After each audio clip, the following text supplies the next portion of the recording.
ahora para concluir, vamos con la charla magistral.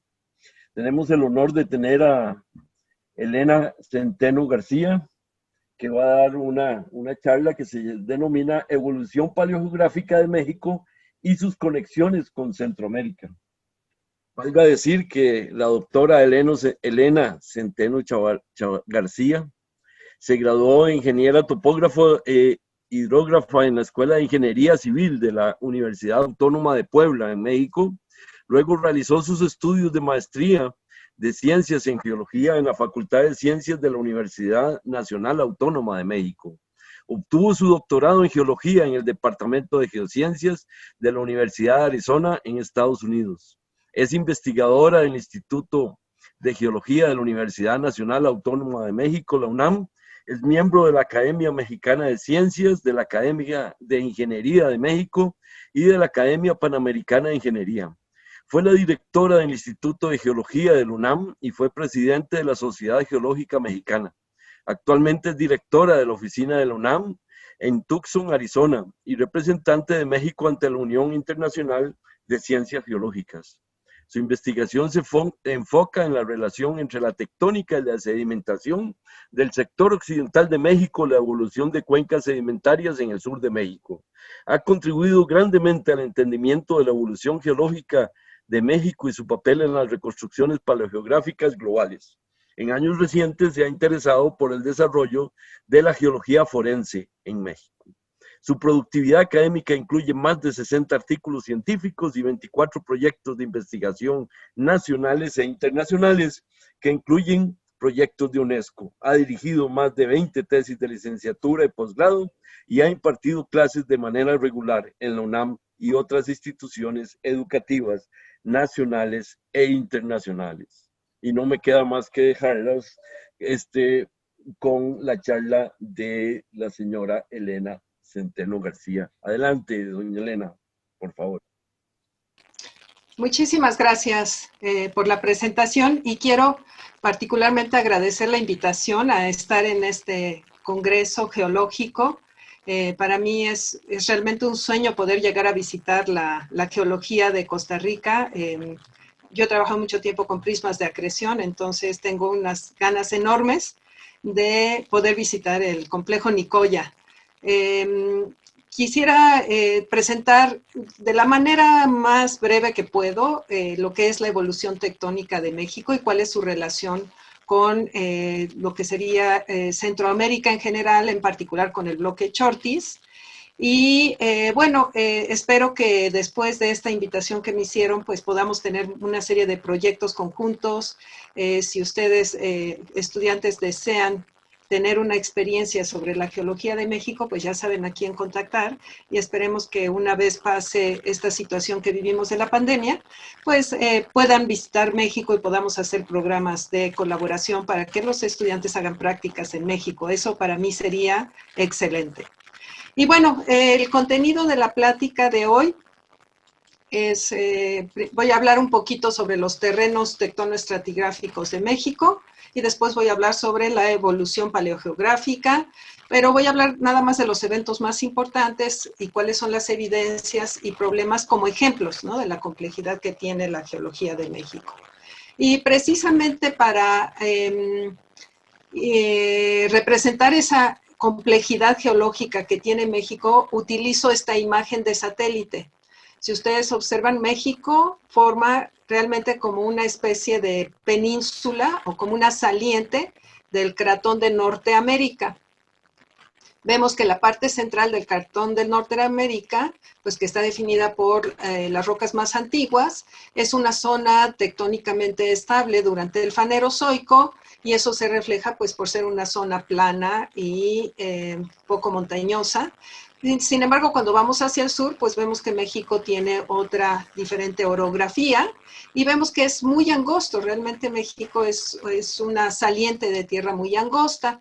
Y lo más interesante de su evolución tectónica es que al ser esta tierra angosta que se prolonga en la parte sur de lo que es el cratón de Norteamérica, pues ahí convergen lo que es la tectónica pacífica, que está caracterizada principalmente por procesos asociados a subducción a lo largo de la margen de las diferentes placas que constituyeron el Paleopacífico durante toda su evolución, acreción de tal vez fragmentos de piso oceánico y arcos oceánicos e importantes fallas transcurrentes a lo largo de todo lo que se conoce como la cordillera de Norteamérica.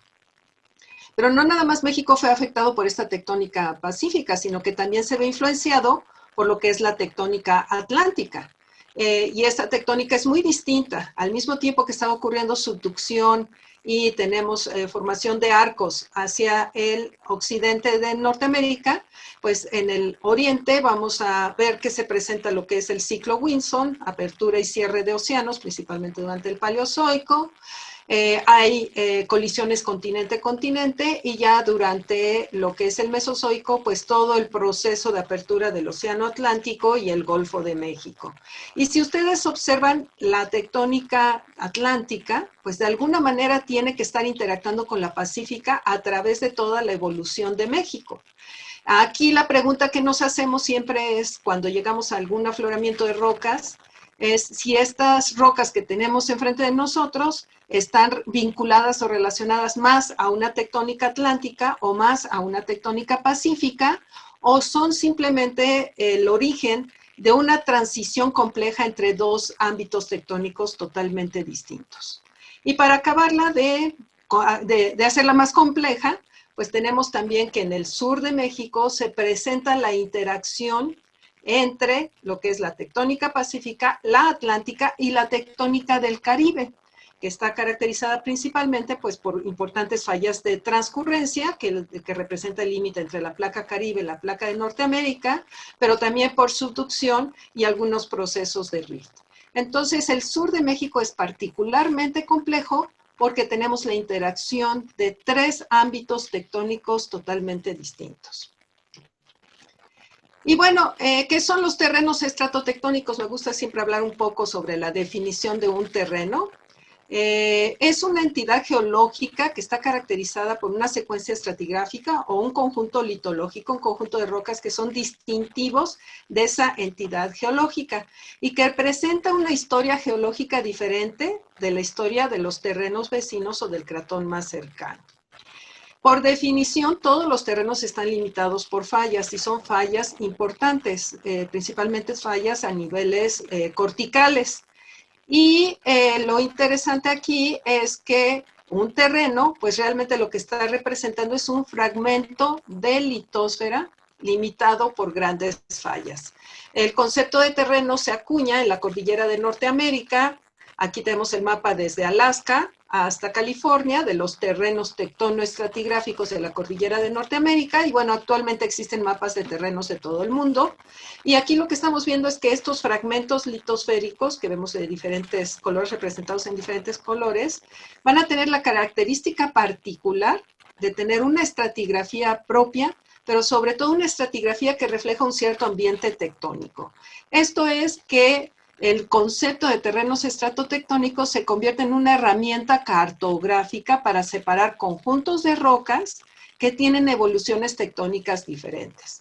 Si podemos nosotros separar las rocas, por ejemplo, utilizando la litoestratigrafía, acuñando nombres de formaciones, de grupos, supergrupos, etcétera, esto tiene que ver con las características físicas de la roca. Pero aquí vamos a agrupar diferentes formaciones que tienen una relación genética y están vinculadas al mismo fenómeno tectónico. Por ejemplo, aquí en este mapa vemos que algunos de estos terrenos representan arcos volcánicos de islas que fueron acrecionados, otros representan fragmentos de lo que serían los depósitos de margen pasiva de Norteamérica que han sido desplazados lateralmente y algunos de ellos son prismas de acreción, en fin. Son fragmentos de litosfera que tienen una evolución distinta a sus vecinos y, claro, distinta al cratón. Y bueno, los términos que encontramos en la literatura en inglés se definen como tectonostratigraphic terrains, pero en español podemos encontrarlos descritos como terrenos tectonoestratigráficos o terrenos estratotectónicos o fragmentos litosféricos. Otros también les llaman retazos litosféricos. Y bueno, ¿qué tenemos en México? ¿Cuáles son nuestros terrenos? Aquí en esta imagen lo que les estoy presentando es la distribución de isótopos, de edades modelo de los isótopos de samario neodimio.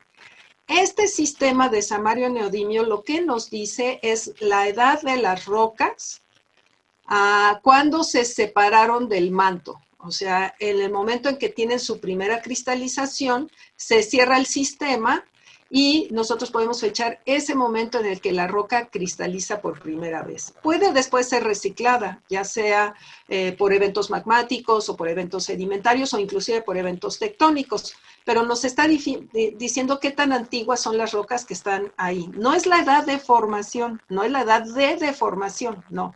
Es la edad en la que las rocas cristalizan por primera vez. ¿Y de qué nos sirve? Bueno, esto nos muestra, ¿no?, que las cortezas, ¿cuál sería la edad aproximada de las cortezas?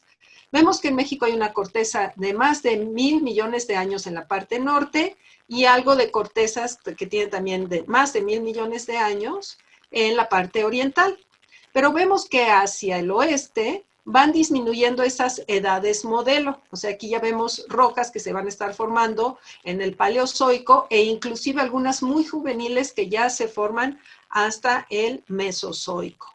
Y esto lo que nos permite es tener una idea de cómo ha ido creciendo el continente, o sea, la historia de acreción del continente, en este caso de Norteamérica.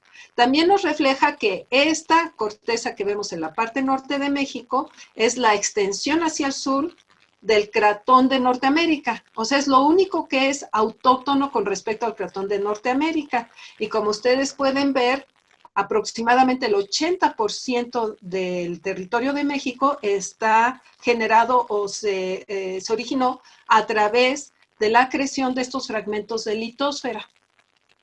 Y que vamos a ver que esta acreción ocurre en diferentes tiempos en su evolución.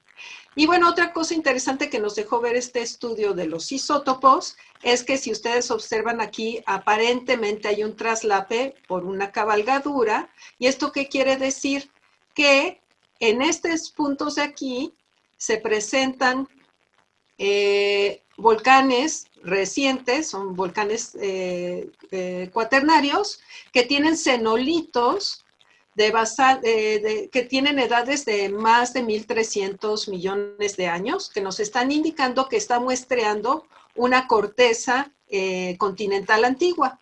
Sin embargo, en la superficie, en esta región de aquí, afloran basaltos de tipo oceánico, cuyas edades modelos son de 100 millones de años. Entonces ahí vemos que esto nos está indicando que hay un traslape por cabalgadura de por lo menos unos 200 kilómetros, si no es que más. Eso quiere decir que han tenido un importante acortamiento los terrenos del occidente. Entonces, este es el mapa de los terrenos estratotectónicos de México. Como siempre, entre más cartografía se hace y más análisis, se logran hacer como fechamientos, geoquímica, etcétera, pues estos mapas van cambiando. O sea, este mapa no es un mapa estático, es un mapa que irá cambiando con el tiempo. Nuevos descubrimientos hacen que cambie la configuración de los terrenos, pero pues este es de lo último que tenemos basado en los estudios más recientes. Entonces, observamos que los terrenos pueden dividirse en 3 tipos de afinidades. Aquellos terrenos que parecen estar vinculados con la evolución de Gondwana, o sea, con la evolución de Sudamérica, aquellos terrenos que parecen tener una relación más directa o netamente pacífica, que son los que están en verde, y los terrenos que son simplemente fragmentos desplazados del cratón de Norteamérica, que son estos que están aquí. Entonces, lo que es Norteamérica, lo que es Caborca, el terreno Caborca, y el terreno Cortés nos están representando la margen continental y un fragmento de corteza precámbrica desplazados de Norteamérica. Vamos a hablar un poco sobre Oaxaca, que es el terreno más grande que tiene México, inclusive sus dimensiones son aquellas de un microcontinente. Y vamos a hablar un poquito sobre lo que serían los terrenos paleozoicos como el Mixteca. Vamos a hablar un poco más sobre el terreno Guerrero y hablaremos un poquito al final sobre el terreno Xolapa. Entonces, otra cosa a considerar que es muy importante es la evolución de México, cómo está vinculada o relacionada a la evolución paleogeográfica del planeta. Y vamos a ver, aquí tenemos en esta escala del tiempo, pues los eventos más importantes que ocurren en el planeta, y en México, pues lo que hemos estado intentando hacer es identificar en qué posición paleogeográfica o en qué punto paleogeográfico se encontraba México para cada uno de estos eventos. Vamos a ver una animación muy breve sobre lo que es la evolución paleogeográfica. Permítanme un segundo. Aquí está.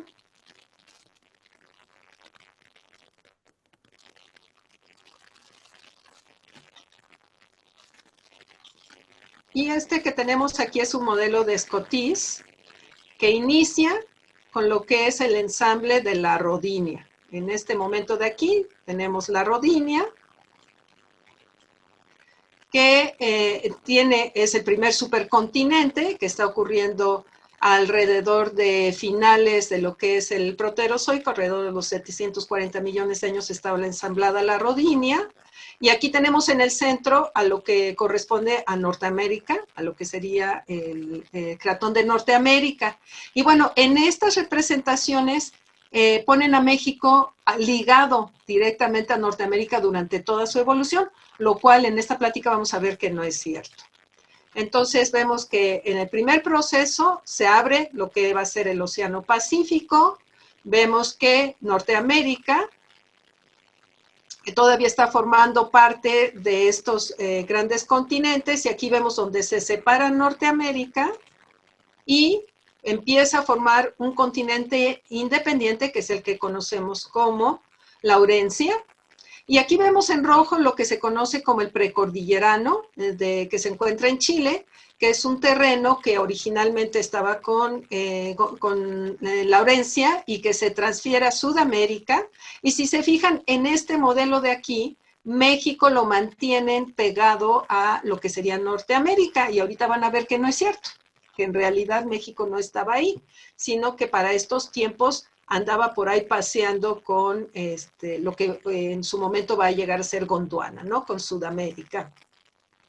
Y no exactamente en Sudamérica, ahorita lo vamos a ver. Y entonces continúa la evolución paleogeográfica.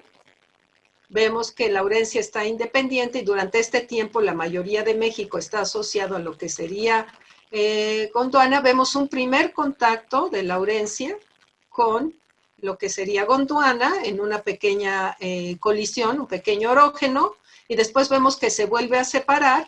Y bueno, en este momento lo que está ocurriendo es que viene el cierre de los océanos Apetus y Reico para, en su momento, formarnos lo que es el continente de Pangea. Ahí tenemos ya a la Pangea y empezamos a ver que la Pangea empieza a romperse, y en estos momentos de rompimiento son muy importantes para México, y nuevamente la paleogeografía necesita muchos detalles que no están representados, pero en estos momentos lo que vemos es la apertura del Atlántico Norte, el inicio de la apertura del Golfo de México y la apertura que se da entre Norteamérica y Sudamérica. Entonces México se va a ver afectado por una serie de rifts. Sin embargo, si observamos la margen occidental, en toda la evolución durante el Mesozoico va a estar desplazándose lo que es lo que sería la Eurasia o el cratón de Norteamérica hacia el occidente, lo que va a estar generando subducciones a lo largo de toda esta historia. Y aquí vemos que se separa, va ahí el bloque Chortis, que sería parte eventualmente de lo que es la placa caribeña, y vemos que el bloque Chortis se desplaza hasta llegar a este punto. Entonces, los eventos más importantes que vamos a ver también registrados en México y que juegan un papel interesante es el ensamble de la Rodinia, la dispersión de la Rodinia, se forman Laurencia y Gondwana, y en donde queda México. Luego tenemos una primera colisión y dispersión de Laurencia y Gondwana, se forma la Eurasia, esto es que Norteamérica va a colisionar con fragmentos que eventualmente van a formar lo que sería Asia y Europa. Después vemos a finales del Paleozoico el ensamble de la Pangea, y por último la dispersión de la Pangea, formación del Atlántico y el Golfo de México. Por ahí anda el impacto del meteorito del cráter de Chicxulub que cae en la península de Yucatán, y al final vemos la dispersión del bloque Chortis. Ok. A lo largo de toda esta historia, la pregunta que nos hacemos es si a lo largo de todo este tiempo el bloque Chortis acompañó a México o no. Y esa es la pregunta que está actualmente abierta. Entonces, empecemos con los complejos metamórficos proterozoicos y su origen, muy brevemente. Vemos aquí que tenemos pocos afloramientos de rocas proterozoicas. El afloramiento más grande es el complejo oaxaqueño, en el estado de Oaxaca, en la parte sur. Y vemos hacia el norte lo que serían los afloramientos de rocas proterozoicas que pertenecen al Cratón de Norteamérica.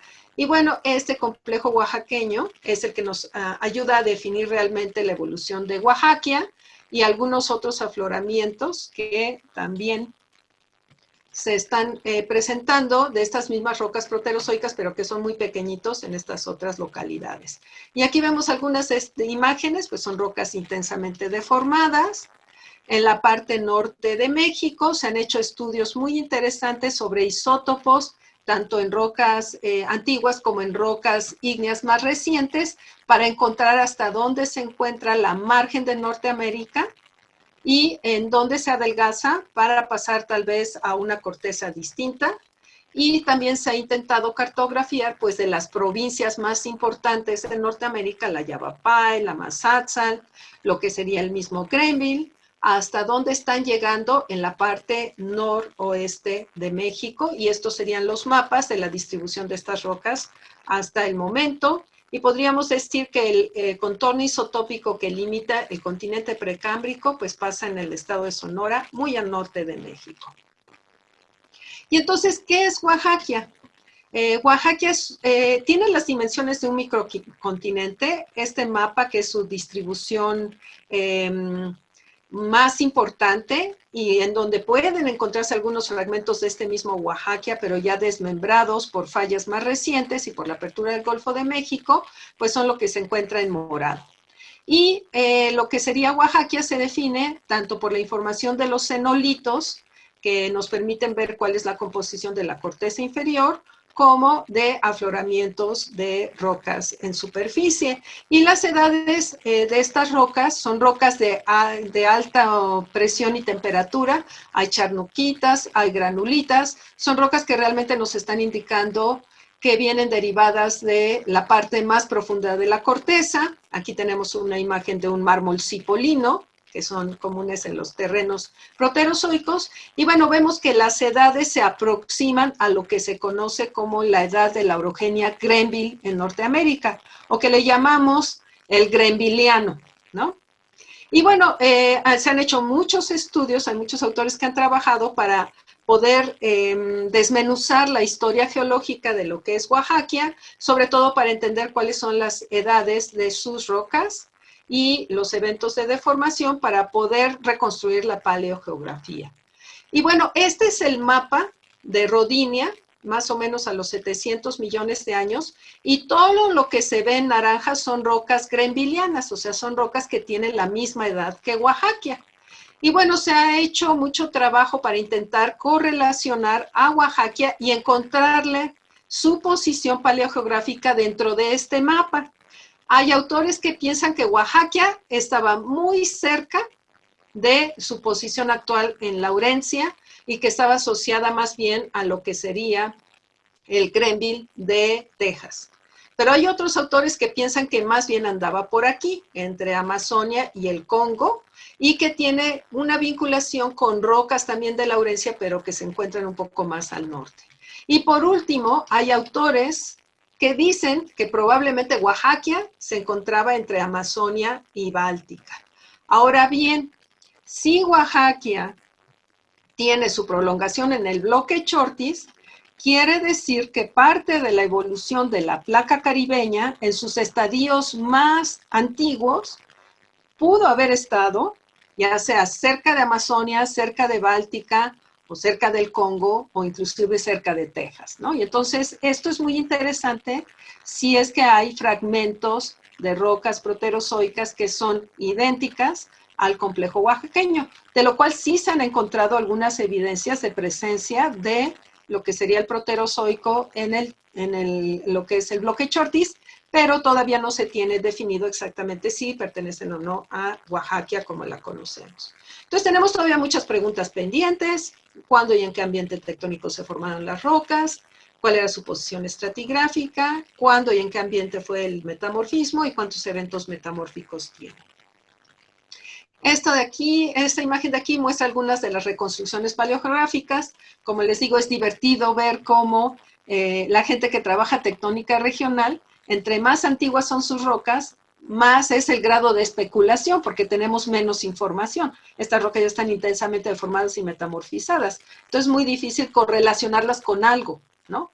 Entonces, es divertido ver que la gente especula mucho. Entonces, los modelos son divertidísimos, ¿no? Bueno, yo me divierto viendo cómo, porque yo no trabajo en rocas tan antiguas, cómo mueven tan fácilmente las rocas de un lugar a otro en sus diferentes modelos paleogeográficos, ¿no? Por ejemplo, en aquí ven los nombres de varios autores que han trabajado en Oaxaca. En este están poniendo a Oaxaca y el bloque Chortis, como verán aquí sí están juntos, aquí entre Báltica y la parte más norte de Laurencia, o poniéndola entre Báltica y Amazonia, ¿no? En este otro modelo ponen Báltica separado y Oaxaca nada más enfrente de Amazonia, ¿no? Y este de aquí sería el modelo pues de la evolución tectónica y de los diferentes eventos de colisión y subducción que han quedado registrados en Oaxaca y dándoles una representación, un significado con base en el ensamble del modelo paleogeográfico que vemos aquí. Y bueno, ¿qué más pasa con este microcontinente Oaxaca? Vamos a acabar de ver su historia. Tiene una cubierta sedimentaria. Oaxaca tiene una cubierta sedimentaria no metamorfizada, lo cual nos permite también ver qué es lo que pasa con ella durante el Paleozoico, con este microcontinente. Y bueno, lo que observamos es que hay rocas paleozoicas en la parte sur y en la parte norte de Oaxaca. En la parte sur se encuentra el Tremadociano, que es el inicio del Ordovícico, hay Misisípico y hay Pensilvánico y hay algo de Pérmico, lo que sería la parte sur de Oaxaca. En la parte norte, lo que hay sedimentario es el Silúrico, hay algo de Misisípico, hay Pensilvánico y también hay Pérmico. Y bueno, lo que se ha hecho es el estudio de los fósiles que contienen. En ambas localidades son principalmente depósitos marinos, con excepción del Pérmico más tardío, que es continental.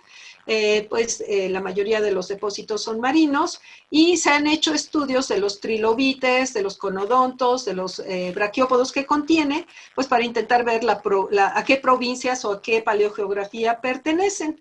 Y es interesante ver, bueno, este es el afloramiento, esta es esta columna estratigráfica que está aquí de colores, es esta que observamos aquí en Oaxaca, y esta sería una fotografía de lo que es la formación Tiñú del Tremadociano.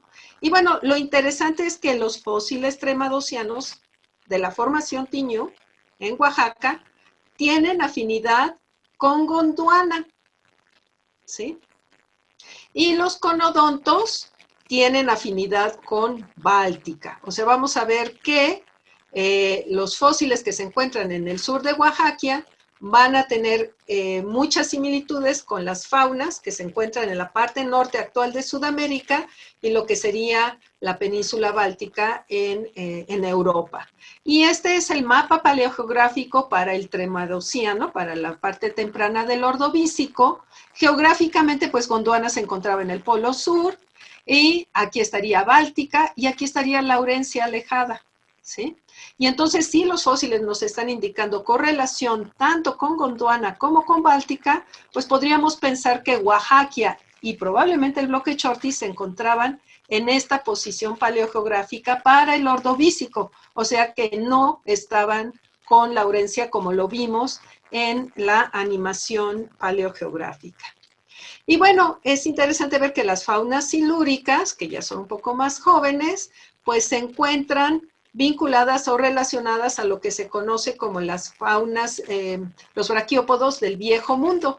O sea, son todos estos cuadritos que vemos aquí, tanto en África como en Europa, pero también se han encontrado algunas de estas faunas en el norte de Sudamérica, lo que nos indica que para el silúrico, esta es la reconstrucción del silúrico, pues nuevamente, probablemente Oaxaca se encontraba en una posición un poquito más hacia el norte, tal vez en esta parte de aquí, ¿sí? Que lo que se encontraba realmente en el momento del Ordovícico. Sin embargo, sigue teniendo una vinculación, sigue teniendo una relación más cercana con Gondwana que lo que es Laurencia. Entonces estaría más o menos ubicado en esta posición. Y bueno, ¿qué es lo que pasa con Oaxaca? Oaxaca, es interesante ver que para el Mississípico sus faunas ya no tienen afinidad con Gondwana, ya su afinidad es con Norteamérica. Y lo que son los braquiópodos mississípicos, que los braquiópodos son organismos que no pueden atravesar océanos profundos, pues se encuentran las mismas especies que hay en lo que se conoce como la provincia del Mid-Continent de Norteamérica, que es toda esta zona cubierta por mares someros, pues resulta que Oaxaca también tiene esas mismas faunas. Eso quiere decir que Oaxaca tuvo que ser transferida antes de que se cerrara totalmente la Pangea. Esto que vemos que se está aproximando es Gondwana, es Sudamérica, se está aproximando a chocar con Norteamérica y vemos aquí una zona importante de subducción. Los braquiópodos no pudieron haber atravesado esta zona de subducción. Es más, las provincias de braquiópodos misisípicos aquí son distintas a las que encontramos en Oaxaca. Por lo tanto, y distintas al Mid-Continent. Por lo tanto, tuvo que haber habido una transferencia temprana de Oaxaca hacia Norteamérica. Y entonces aquí tenemos los modelos del ensamble de la Pangea. Una de las cosas interesantes sobre México es que en la mayoría de las reconstrucciones paleogeográficas, les recomiendo que chequen este artículo de Dominier y Van der Boo, que es Paleomagnetismo y Pangea, The Road to Reconciliation, que se publicó en Tectonophysics. Y bueno, ellos lo que hacen es hacer un análisis de todas las diferentes pangeas que se han construido a lo largo de la historia del paleomagnetismo, porque principalmente provienen de estudios paleomagnéticos, pero también de los estudios geológicos. Y aquí vemos que una de las cosas que resaltan es que dependiendo de quién haga las reconstrucciones, pues aquí o falta tierra, porque aquí vemos que en esta parte de aquí queda un hueco, o si cierran muy bien y encajan muy bien los continentes, pues México queda sobrepuesto. Hay un traslape entre México y Sudamérica, pues de casi el 80%. Y hay otras pangeas que se están proponiendo en donde la colisión nunca ocurre en esta parte de aquí, sino que ocurre más hacia el norte, lo cual tampoco es posible porque sí vemos evidencias de rocas metamórficas para el cierre de Pangea en México. Y estas son las últimas reconstrucciones. Como verán, no quieren comprometerse y cortan a México, ¿no? Simplemente lo borran de las reconstrucciones que proponen en este artículo los autores, ¿sí? Pero sí colocan, ¿no? Una especie como de rotación de Norteamérica para que encaje y quede libre este espacio para que nosotros podamos acomodar como queramos los terrenos de México. Entonces, ¿cómo queda? ¿Cómo queda ensamblado? Bueno, ¿qué sabemos? ¿Cuáles son los datos que tenemos? Originalmente se pensaba que Oaxaca venía viajando con Sudamérica, que había una zona de subducción y que colisionaba contra Norteamérica, formando lo que es el cinturón Ouachita en la parte norte, ¿sí? Y que una vez había cerrado esta subducción, cinturón orogénico, pues se establece una subducción en lo que sería la margen occidental de Oaxaca. Pero ¿qué es lo que vemos? Aunado a las faunas misisípicas que contiene Oaxaca y que nos dice que Oaxaca ya había coleccionado con Norteamérica para cuando se cierra la Gondwana, Encontramos pocos afloramientos de rocas metamórficas paleozoicas hacia el oriente de Oaxaca que nos indican que probablemente el cinturón Ouachita, en vez de irse entre Oaxaca y Norteamérica, pues más bien pasó hacia la margen oriental de Oaxaca. Y bueno, este sería lo que serían esas rocas metamórficas, estarían constituyendo lo que se conoce como el terreno maya. ¿Y qué es lo que vemos acerca de otros complejos metamórficos que nos podrían aportar sobre la historia de evolución de lo que es el ensamble de la Pangea y los eventos metamórficos paleozoicos previos? Entonces, resumiendo, Oaxaca, que es prácticamente la columna vertebral de México como país, Oaxaca se genera originalmente en lo que es el cinturón greenvilliano, pasa mucho tiempo con Gondwana y después se transfiere a Norteamérica previo al cierre de la Pangea. Esa sería como que la conclusión. ¿Qué es lo que nos dicen las rocas metamórficas paleozoicas? Las rocas metamórficas paleozoicas nos complican la historia porque realmente todavía no es claro si todas son de afinidad atlántica o si son de afinidad pacífica. Por ejemplo, el terreno mixteca, que ha sido interpretado como parte de los eventos tectónicos que están cerrando lo que sería la Pangea, sin embargo se encuentra hacia el occidente y no hacia el oriente de Oaxaca. Entonces, si tiene relación con el Atlántico, ¿por qué está del lado Pacífico? Y hay un par de afloramientos de rocas metamórficas que se encuentran aquí en azul, que pudieran en su momento ser la prolongación del cinturón Ouachita al momento de la colisión con Oaxaca. Sin embargo, sus edades todavía no son conocidas para poder saber si realmente están representando esto. Entonces, las rocas metamórficas más importantes son las que se encuentran en el terreno mixteca, complejo Acatlán. Aquí hay unas pequeñas, Santa María del Oro, El Fuerte, Granjeno Aramberri, y estos cuadritos de aquí, que son rocas que han sido muestreadas por perforaciones por parte de la industria petrolera. Pero rocas sedimentarias sí hay muchas, ¿no? Sí hay muchas en diferentes puntos que están sobre lo que serían las rocas más antiguas. Ya hablamos de las que están sobre Oaxaca.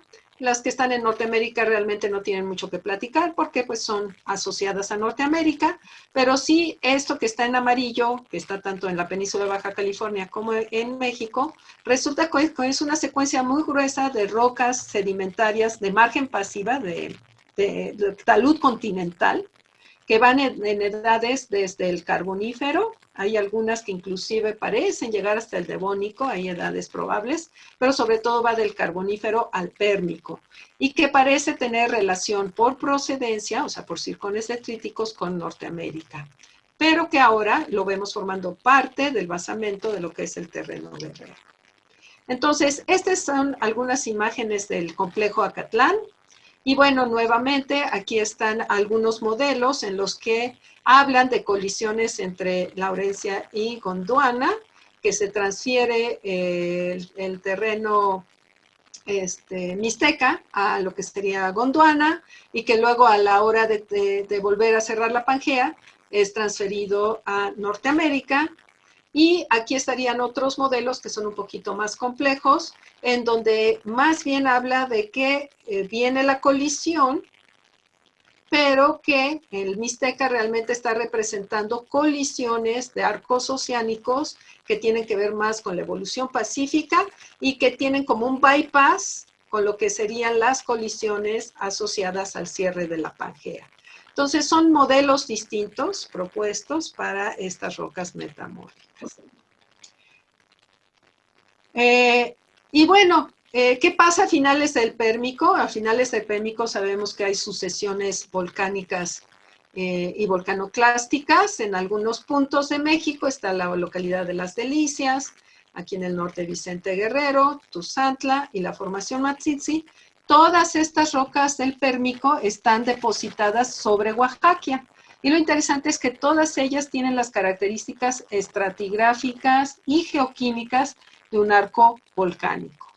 Entonces, ¿qué es lo que sabemos? Pues que para ya el final del Pérmico, que ya marca el final del Pérmico e inclusive el inicio del Triásico, porque parte de estas rocas volcánicas, sobre todo cuerpos intrusivos, tocan el inicio del Triásico.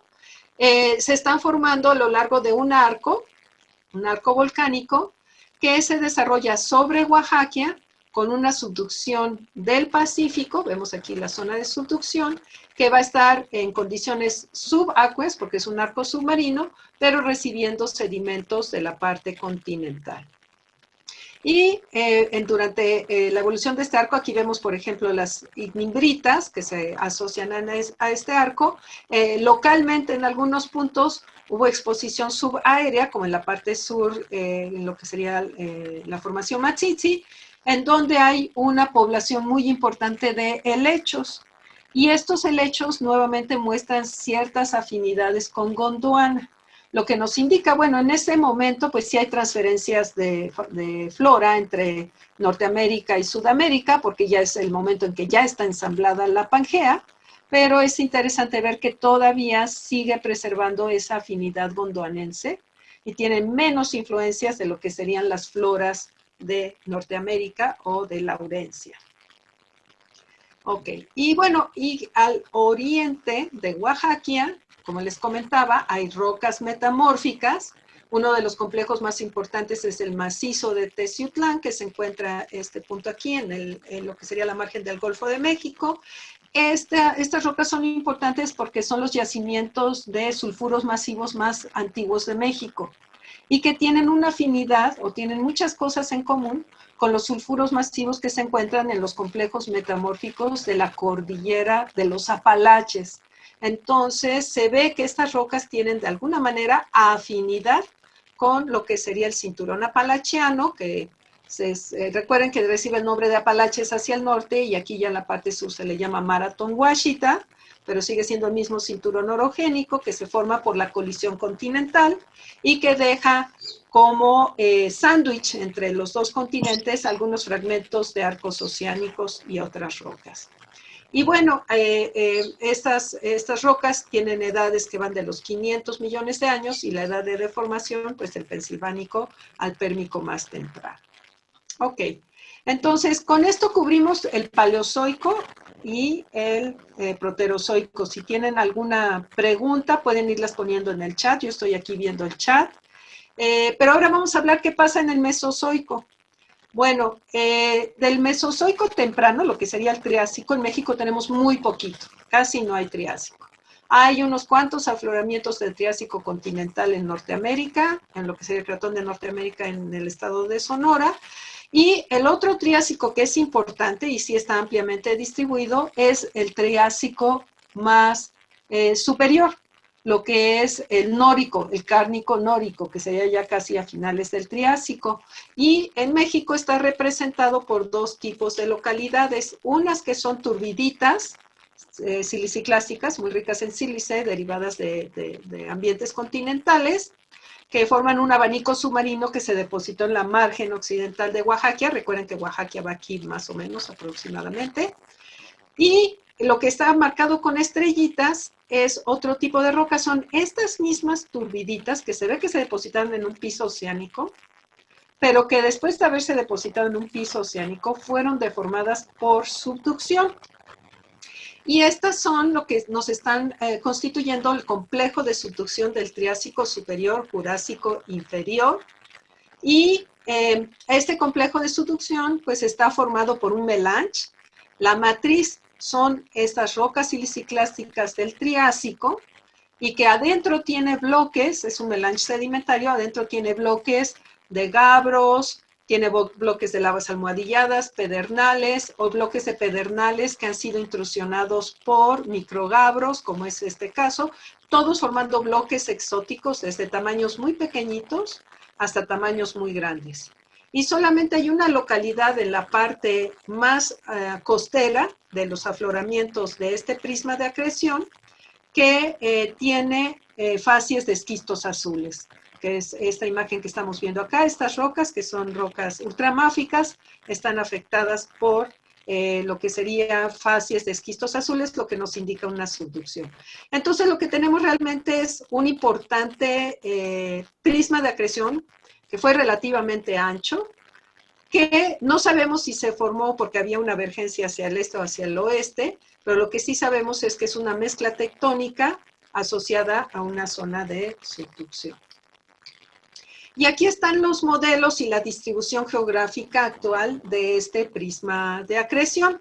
Hay dos posibilidades para haberse formado el prisma de acreción. Una es que tuviéramos una subducción de un arco oceánico que llega y choca contra el continente y consume los sedimentos que han sido depositados sobre un piso oceánico cercano al continente, o que se haya generado una subducción convergencia hacia el este y que el prisma de acreción simplemente se haya formado pegado al continente para esos momentos. Sabemos que la edad de la deformación tiene que ser durante el final del Triásico, al principio del Jurásico, porque las rocas más antiguas que lo cruzan son rocas del Jurásico medio. Entonces, lo interesante es que actualmente encontramos el prisma de acreción en lo que sería la parte central de México. Estos serían los afloramientos, y esta es la distribución actual, los afloramientos del abanico submarino. Esta es una imagen de las turbiditas del abanico submarino. Y luego vemos estas mismas rocas, el prisma de acreción en la parte central de lo que se conoce como el terreno guerrero, pero lo interesante es que están separadas del continente por corteza juvenil cretácica. Y esto, lo interesante es que aquí el prisma de acreción tiene una cobertura sedimentaria distinta a la que tiene aquí. Aquí está cubierto por calizas durante el Jurásico y el Cretácico, con algunas capas rojas con volcanismo en el Jurásico medio, pero principalmente calizas, y aquí está cubierto por secuencias, grandes sucesiones de rocas volcánicas depositadas en ambientes marinos. ¿Qué quiere decir esto? Bueno, que en el ensamblado de México ya había acrecionado en lo que es el prisma de acreción, pero después tenemos un evento de extensión de la margen continental que genera corteza oceánica hacia el interior, y que además por magmatismo de lo que serían los arcos volcánicos pacíficos que se desarrollan en el Jurásico Cretácico, pues aumenta su volumen, dando la apariencia de que el prisma de acreción tenía mucho volumen, pero en realidad, como están los cuerpos intrusivos, pues el prisma de acreción nada más forma flotantes sobre los cuerpos intrusivos. Entonces, ¿qué pasa en el Jurásico Cretácico? Pues tenemos tres eventos importantes. Uno es la apertura del rift del Golfo de México, el rift entre Norte y Sudamérica, que se abre en la parte sur, y la subducción a lo largo de la margen pacífica, que genera lo que conocemos como el terreno compuesto guerrero. ¿Sí? Ahora bien, aquí voy a empezar a hablar un poquito sobre el bloque Chortis, porque juega un papel importante para entender toda esta evolución. Hay varios modelos geográficos, diferentes autores también colocan lo que es el bloque Chortis. Aquí estos mapas están a escala, o sea, esa es la escala real del Chortis con respecto a la escala de México. Vemos que la mayoría de los autores lo colocan en una posición aproximada al frente de lo que serían los complejos metamórficos de Oaxaca y Paleozoico, pero hay autores que con paleomagnetismo y estudiando algunas de las rocas cretácicas, el bloque Chortis, lo colocan todavía más al norte, al frente de lo que es el terreno guerrero. Inclusive hay autores que deslindan totalmente el bloque Chortis de la margen continental y dicen que evolucionó aislado en el Pacífico como si fuera una mini isla que no tuvo nunca interacción con México, de lo cual el 80% de los autores de México no están de acuerdo. Pero bueno, yo les presento este modelo porque es un modelo más. La mayoría de los autores están de acuerdo de que el bloque Chortis evoluciona y viaja y tiene una evolución común con México, al menos durante toda su parte más temprana. ¿Cuáles son esas evidencias? Este es un trabajo de Silva Romo, en donde él hace una correlación. Para empezar, ve fallas importantes que se encuentran en el bloque Chortis, que tienen su continuidad en el sur de México. Y ve unidades sedimentarias que son similares en ambos lugares y que tienen su equivalente o su continuidad tanto en México como en el bloque Chortis. Y por lo tanto, este autor propone que el bloque Chortis se encontraba a esta altura con respecto de México. Aquí estaría lo que es el terreno guerrero, o sea que estaría un poquito más hacia el sur de lo que es el terreno guerrero. Ok, entonces aquí ya en la paleogeografía pues va a aparecer Chortis en su potencial posición.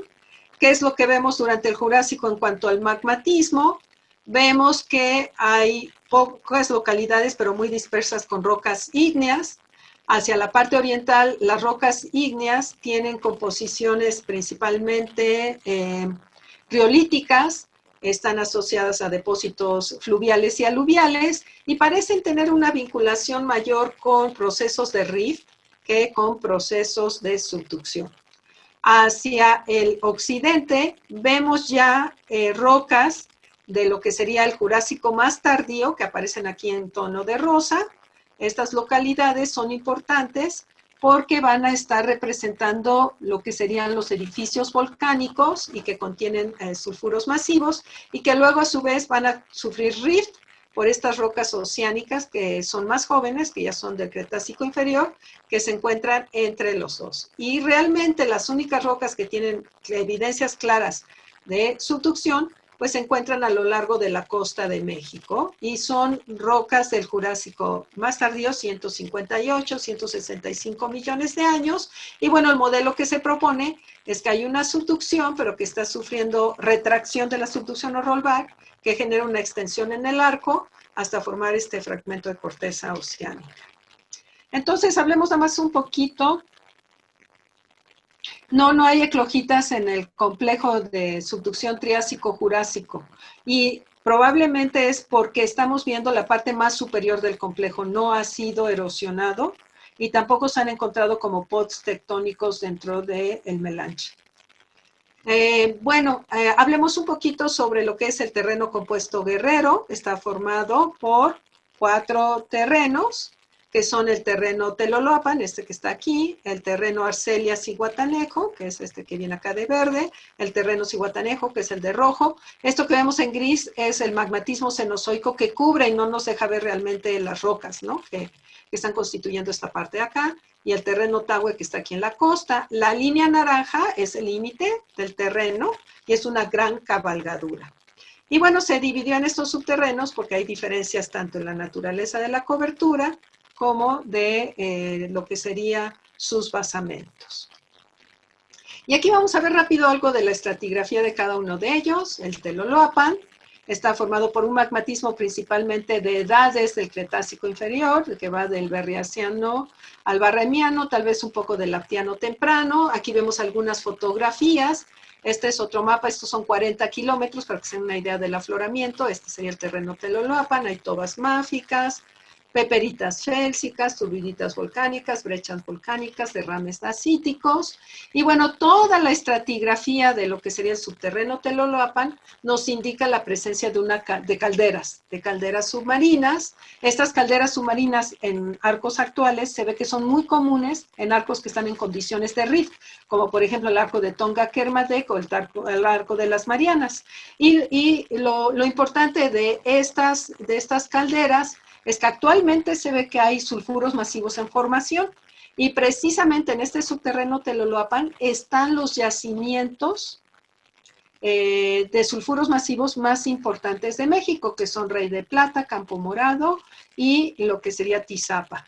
Y aquí vemos lo que son las imágenes de estos sulfuros masivos en la cartografía que se ha hecho de los yacimientos. Entonces vemos la evolución del magmatismo de félsico a máfico en el tiempo. Es un magmatismo bimodal, casi no hay andesitas, lo que nos están indicando condiciones de rift.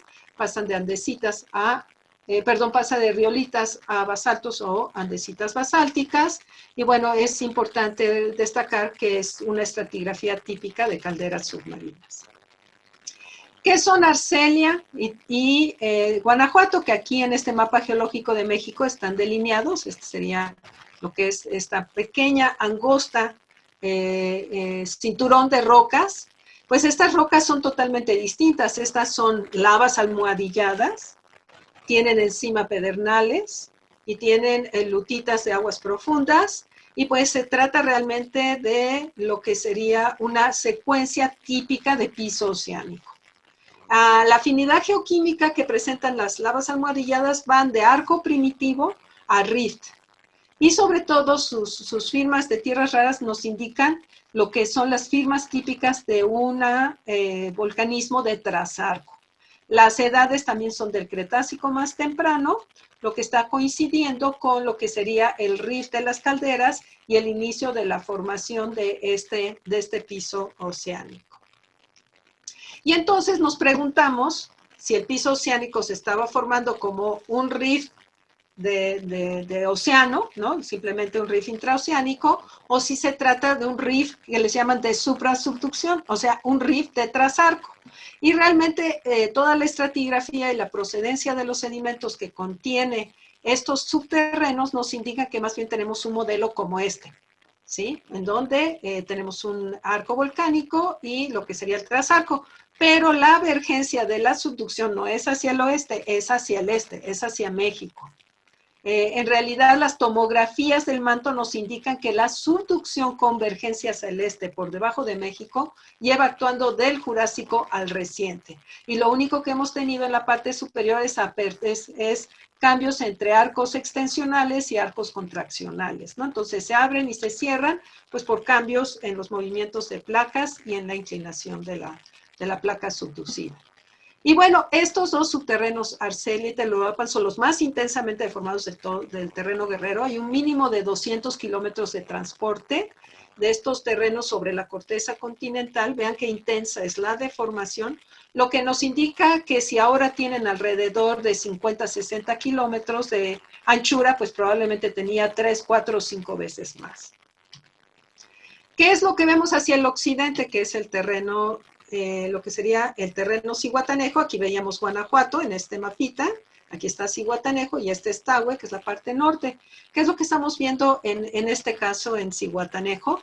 Aquí es interesante ver que hay remanentes de lo que sería el arco del Cretácico temprano, pero la mayoría del volcanismo, del magmatismo, ya está ocurriendo hacia el Cretácico tardío. O sea, ya está ocurriendo al finales del Aptiano, principios del Albiano, o tal vez algo en el Cenomaniano. Y esto apoya la idea de que tengamos un arco que está sufriendo extensión, o sea, que tenemos un rift en la parte superior del arco, crea una cuenca oceánica de trazarco y luego a su vez se cierra. En Tahue, que sería la parte norte, vemos secuencias del Cretácico similares a las que se ven en Zihuatanejo, pero el basamento es distinto. Su basamento son rocas más antiguas, son rocas paleozoicas, sin embargo se ve que durante el Cretácico tuvo una evolución común con el terreno Zihuatanejo. Entonces, esta sería como que la paleogeografía para lo que es el subterreno Zihuatanejo y Tahue. Para el Cretácico, aquí sí vemos evidencias claras estratigráficas de estratovolcanes submarinos. Vemos flujos piroclásticos, autobrechas andesíticas, hay arrecifes de rudistas alrededor de los edificios volcánicos, inclusive peperitas, que es esta mezcla de sedimento no litificado con lava, tampoco litificada, que ocurre contenida, ¿no? Que ocurre con cierta presión litostática y que se brecha y se mezcla, ¿no? Se mezcla el sedimento blando y lo que es la roca ígnea para formar estas texturas brechosas. Y lo que vemos es que la mayoría debe haber estado en condiciones submarinas, pero hay huellas de dinosaurios en las pocas partes que este arco es subaéreo. Y estas huellas de dinosaurios nos indican que de alguna manera los edificios volcánicos estuvieron cercanos al continente como para que pasaran los dinosaurios a esta región. Y bueno, en cuanto a la paleogeografía, pues todavía no tenemos muy definido si lo que nosotros vemos ahora como la cuenca de Trazarco, que se llama cuenca de Arperos, aquí vemos la imagen de la evolución de la cuenca de Arperos, o sea, tenemos la apertura y luego la formación de un piso oceánico, que sus remanentes tectónicos, como si fueran escamas tectónicas, se encuentran en esta región de aquí, pintadas en café oscuro, pero no sabemos si realmente la extensión era norte-sur o si era este-oeste, ¿sí? En esta región para el Cretácico teníamos ya el desarrollo de calizas, de grandes plataformas calcáreas, y lo interesante es que para la parte centro-sur de México sí hay algo de volcanismo, pero este parece ser volcanismo de rift, inclusive algunos de ellos, como el que se encuentra en esta región, pues representa ya las últimas pulsaciones del rift del Golfo de México, ya que tiene rocas alcalinas. Y en el Chortis, ¿qué hay? Pues también hay rocas volcánicas que corresponden a estas edades, y hay un complejo de subducción prejauteribiano, que si nosotros vemos con los complejos de subducción que también se encuentran de la misma edad en lo que es en la península de Baja California, que sería la continuación de los arcos volcánicos del terreno guerrero, pues pudiéramos estar pensando en una situación geográfica de esta naturaleza, ¿no? Que el magmatismo del terreno guerrero sí se haya extendido al Chortis y que lo que sería el prisma de acreción para el Cretácico temprano se encontrara en esta posición. Entonces, ¿qué es lo que vemos de evidencias de la evolución tectónica mesozoica de México? Está el rift del Golfo de México, que se mantuvo activo hasta el Cretácico temprano. Hay otro rift, pero este es un rift de trasarco, un rift de suprasubducción, que abre la cuenca de Arperos, y asociado a ambos rifts se forman cuencas clásticas y volcanoclásticas de corta vida en el centro de México. Y bueno, puede que el Golfo de México al inicio de su evolución hubiera estado en una posición de trasarco. Sin embargo, se ven que las evidencias de toda su evolución indican hacer un rift típico como el rift del Atlántico, o sea que no tuvo influencia de la zona de subducción. Y la estratigrafía del Jurásico-Cretácico sugiere que el bloque Chortis se encontraba al sur de México, inclusive las rocas volcano-sedimentarias de Nicaragua del Cretácico son idénticas a las rocas del terreno ciguatanejo. Allá no hay diferencias en las columnas estratigráficas, ni en edades, ni en contenido fósil, ni en procedencia de los sedimentos. Entonces, este es el modelo paleogeográfico que se propone para el Cretácico y lo que sería finales del Jurásico, principios del Cretácico, el bloque Chortis en una posición aquí, continuidad con lo que sería el arco del terreno guerrero, la subducción pacífica con una vergencia hacia el este. Esto estaría construyéndose más o menos a escala y tomando de modelo lo que es el arco Tonga-Kermadec. Y bueno, estaríamos teniendo tres rifts, el rift de Arperos, el rift del Golfo de México, que rota la península de Yucatán hacia el sur, y por último lo que sería el rift que separa Sudamérica de lo que es el bloque Chortis, ¿no? Y aquí estarían los modelos que se han hecho de otros autores sobre cómo es la apertura del Golfo de México. Ok, a ver, permítanme aquí, ¿qué pasó? Se echó a perder esta. Espérenme un segundo.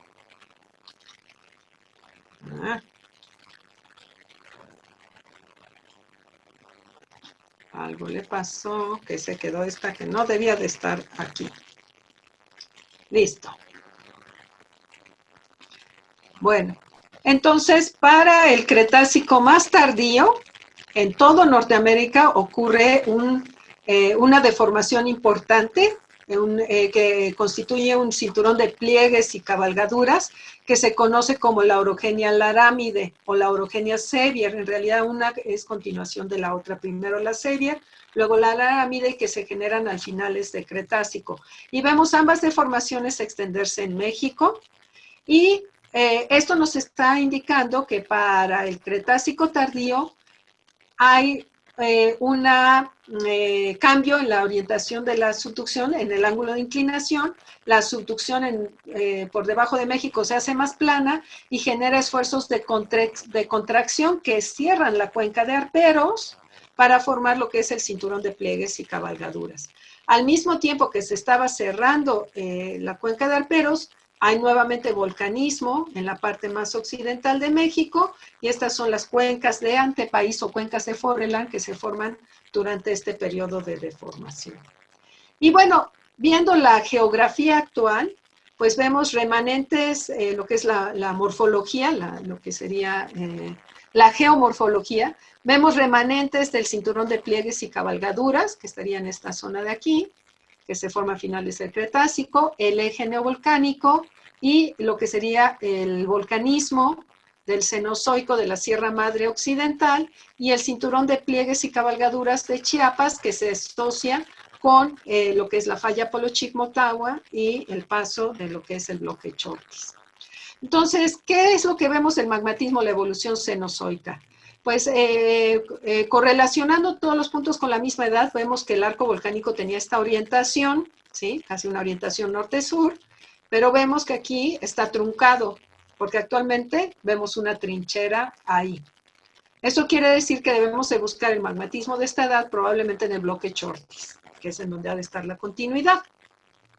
Y luego que vemos desde los 38 al reciente, observen cómo va cambiando la orientación del arco, lo voy a pasar rápido. Está primero así, luego el magmatismo cambia así, luego así, y actualmente está así. ¿Qué nos está indicando ese cambio en la orientación del eje del volcanismo en México? Nos está indicando que hay el paso del bloque Chortis hacia el sur y la generación de una subducción con otra orientación. O sea, cuando estaba así, la subducción probablemente venía aquí y tenía una orientación norte-sur. Conforme se desplaza el bloque Chortis, va dejando espacio en esta zona de aquí para generar una subducción como la que conocemos actualmente. Entonces, el paso del bloque Chortis a su posición actual genera este pequeño terreno, que es el terreno Cholapa, que son rocas también de raíces de volcanes, son migmatitas, son raíces del magmatismo cretácico, del volcanismo cretácico y cenozoico, pues que son exhumadas al momento en el que pasa el bloque Chortis por la acción de una falla lateral de tipo derecho. Y aquí tenemos algunos de los modelos que nos muestran diferentes edades para el paso del bloque Chortis. Algunos lo ponen en el Oligoceno, otros en el Eoceno. Esto es algo que aún no se ha definido con claridad.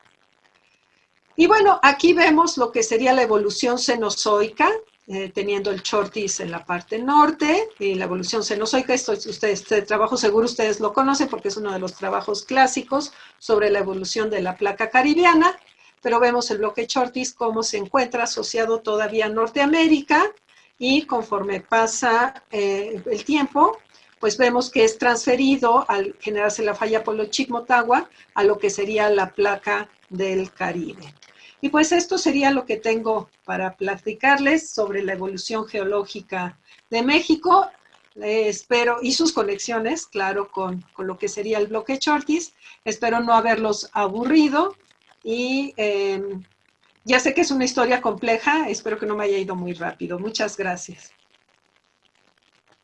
No, muchísimas gracias. Es una charla realmente que me ha dejado estupefacto aquí, realmente muy linda. Le agradezco mucho compartir estos datos y este conocimiento con nosotros.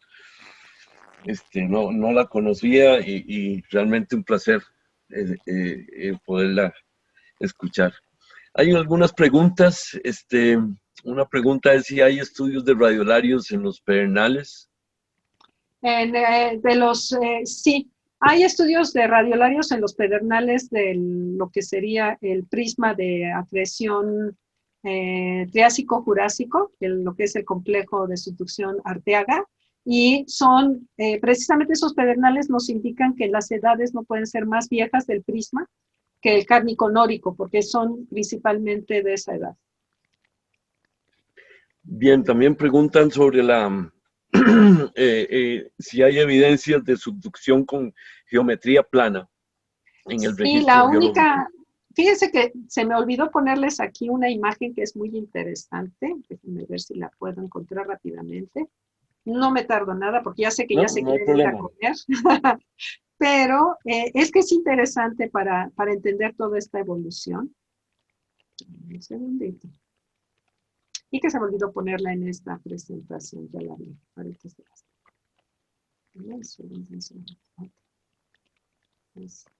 Esta, les voy a compartir pantalla. Es esta imagen de aquí. Hay un trabajo que se publicó, híjole, ahorita no me acuerdo de la autora, pero es sobre el estudio de la tomografía del slab, de lo que es la corteza que ha sido subducida, ¿sí? Esas son las imágenes tomográficas. Y sí se ve, o sea, la imagen tomográfica nos indica que la subducción ha ido hacia el este por millones y millones de años, ¿no? Que inclusive el slab subducido pues llega a niveles de la transición entre el núcleo y el manto. Hasta ahí llega. Pero ya desmenuzando las imágenes tomográficas, se ve que viene vertical y aquí hace como un zigzag, o sea, como si la subducción ha habido rollback y se ha vuelto plana, rollback y se ha vuelto plana, ¿no? Ha tenido así como cambios y le calculan que aproximadamente por los kilómetros, por el tamaño, etcétera, que eso pertenece a lo que sería el Triásico, Jurásico temprano. Pero si ustedes ven hacia arriba, sobre todo en esta tomografía, se ve claramente que aquí se hace plano, ¿sí? Sí se hace plana la subducción y se hace plana al final del Cretácico y es lo que ocasiona la deformación del cinturón de pliegues y cabalgaduras, que es muy parecido al cinturón andino, o sea, es el mismo tipo de fenómeno, ¿no? Que la subducción baja de ángulo y se genera un cinturón de pliegues y cabalgaduras en la zona del trasarco, lo que sería de retroarco. Después se hace un poco vertical, o sea que se relajan los esfuerzos y actualmente tiene una geometría rarísima la subducción por debajo de México, porque es subhorizontal, viene prácticamente horizontal, prácticamente está acoplada, casi parece estar acoplada, y a 90 grados se hace vertical donde está el eje neovolcánico. Busquen ustedes las imágenes tomográficas, Subducción México, Tomography, trabajos que ha hecho Caltech, está impresionante esa imagen. Creo que es la subducción más rara que hay en el planeta. Espero que con Bien, eso conteste la pregunta. ¿Hay alguna otra pregunta? sí, hay una pregunta, dice, ¿cómo es la influencia de los distintos orígenes de los terrenos que hay en el basamento en la geoquímica del arco actual? Sí vemos esa influencia. Bueno, en lo que sería Cihuatanejo, hay circones heredados con las mismas edades que los circones detríticos que tiene el prisma de acreción. Entonces ahí se ve que sí hay ciertos circones heredados. Sin embargo, la geoquímica como tal, en las zonas donde son muy, son basaltos, muchos de ellos, como estaba el arco formándose en extensión, las cámaras magmáticas, ahora sí que el magmatismo no se quedó mucho tiempo en la corteza, ¿no? Por las mismas condiciones extensionales, y sube casi directamente a la superficie. Entonces vemos la influencia de los fluidos de subducción, pero no vemos la influencia de la corteza, ¿sí? Eso es en el Cretácico, lo que es el terreno guerrero, ¿no? Lo que sería el magmatismo del terreno guerrero. Ya en los magmatismos actuales, sí se ve la influencia del basamento en el magmatismo cenozoico y en el magmatismo más reciente, bueno, en lo que sería el magmatismo actual, y por eso hicimos el mapa de los isótopos de México utilizando el magmatismo actual. ¿Alguna otra pregunta? Bien, sí, doña Pilar Madrigal también pregunta, que era mi inquietud también sobre los eventos óxicos o anóxicos, y hay durante el Cretácico evidencias de ese tipo de eventos, de terrenos oceánicos pacíficos en el Cretácico con eventos, con muestras de eventos óxicos o anóxicos. Como eventos óxicos y anóxicos no han sido realmente identificados porque todavía falta esa estratigrafía fina dentro del terreno guerrero. Pero en las grandes plataformas calcáreas que se forman sobre Oaxaca, lo que serían todos los terrenos gondwánicos del este, sí están bien encontrados los eventos óxicos y anóxicos. Ahí sí hay un trabajo muy detallado de esas secuencias calcáreas que tienen muchísimo espesor.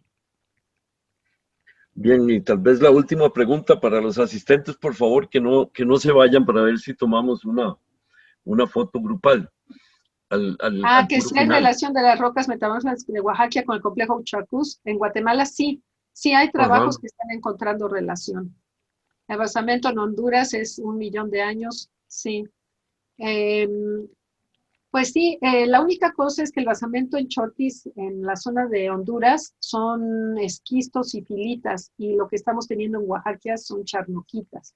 Entonces habrá que ver si realmente son las mismas rocas o es más bien lo que es los complejos Acatlán y estos otros complejos, ¿no? Todavía falta mucho trabajo de correlación, no tienen ni idea de la cantidad de trabajo de correlación que hace falta. Bien, don Gerardo Soto dice que el basamento de Chortis en Honduras es bastante desconocido. Bueno, eso fue lo que contestó, ¿verdad? Falta Sí. mapeo y habrá que hacer un... Ok, correcto.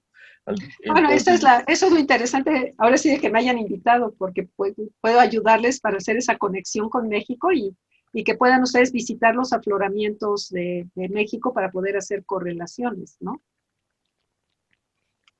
Y recuerden que tienen una oficina de la UNAM en Costa Rica. correcto.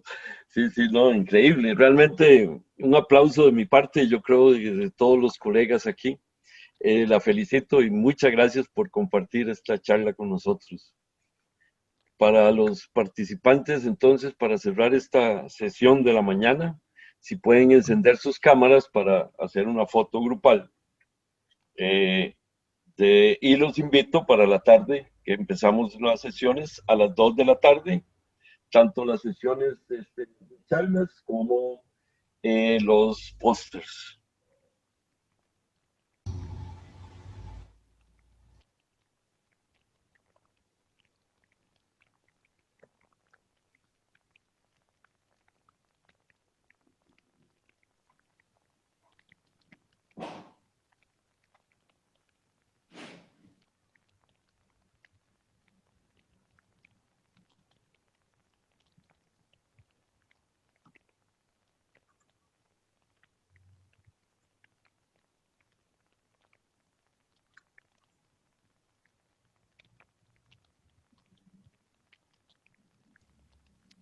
Listo.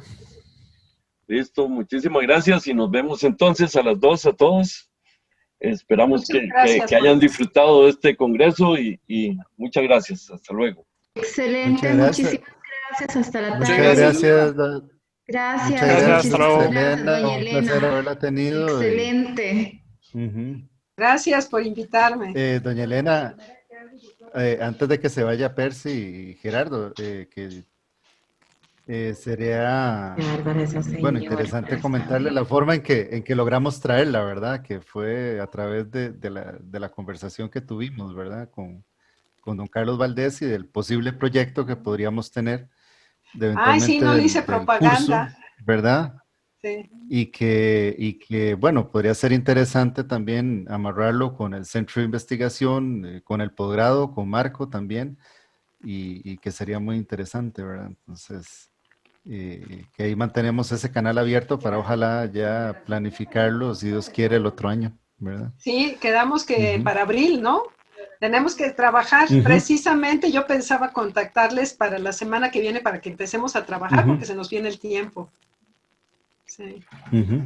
Entonces ahora, si todo sale bien y ya ahora que se conocen, puedo integrar a Percy también, si es que Todos los porque que es un quieran. trabajo muy bonito y todos los que nos habían dicho que podían participar, bueno, y todos los colegas, ¿verdad? Ujú, Sí, muchas gracias. Va a estar muy bien. Va a ser un evento excelente. ujú. Bueno, pues ojalá, ojalá, Excelente. y muchas gracias, Sí, magnífico. Gerardo, qué gusto verte. Sí, sí, sí, igualmente, igualmente. Sí, yo encantada. Pues que el hacer este curso que queremos hacer en línea para la internacionalización sería con la Ujú, Universidad de Arizona y también ya como que se están animando los de la Northern Arizona University con Nancy Ujú, Riggs. Entonces sería un evento fenomenal, ¿no? En donde pudiéramos tener alumnos de licenciatura, posgrado, ujú, y que ahorita por lo pronto pues lo haríamos por primera vez con estas universidades, pero la idea es extenderse a otras colaboraciones, ¿no? Encantada. Eventualmente Bueno, podríamos hacerlo presencial con excursiones. hacemos un melange estudiantil y profesional. Exacto, esa es la idea. Vamos a hacer un ujú, melange. Estoy tomando un curso de los COIS y espero que son estos Collaborative Online International Learning, le llaman. Y Ujú. espero que ahorita la segunda etapa ya va a venir pronto. Espero aprender cosas nuevas, interesantes y ya se las comunico a ustedes. Es un curso que organizaron aquí en México, México con Estados Unidos.